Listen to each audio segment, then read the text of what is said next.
मुर्दे का तीजा चौथा बरसी मनाना कैसा है? जावेद अहमद मागरे साहब, हंदवाड़ा कश्मीर। जी जावेद साहब, मुर्दे के चौथा तीजा और साल या बरसी मनाना और इस किस्म की फंक्शनें करना, ये इसका कोई शरई हुक्म नहीं है। जब मुर्दा मर जाए तो उसके जो अहकाम हैं, उसके जो आदाब हैं और सुनन हैं, वो सारे के सारे शरीयत ने बयान कर दिए हैं और किताबों के अंदर वो मौजूद हैं। उनको लिख दिया गया है। उलमाए किराम से रब्ता करके उनको मालूम करना चाहिए।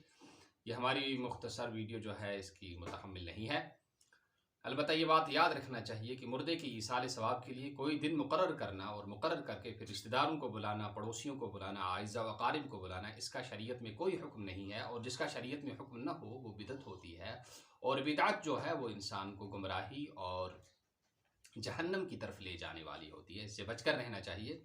अलबत्ता ईसाल सवाब आप करते रहिए अपने मरहूमीन के लिए। जब चाहो नमाज़ पढ़ के उनको भी सवाब पहुँचाओ, खुद भी नमाज़ पढ़ो, तस्बीह पढ़ो, ज़िक्र व अज़कार करो, सदका खैरात करो, मस्जिदें बनवाओ, मदरसे बनाओ, गरीब गुरबा की आप मदद करो। ये सब आपको सवाब आपके मरहूमीन को पहुँचता रहेगा।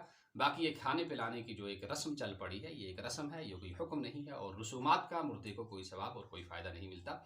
इसका बहुत ज़्यादा एहतियात करना चाहिए। अस्सलामु अलैकुम व रहमतुल्लाहि व बरकातुहू।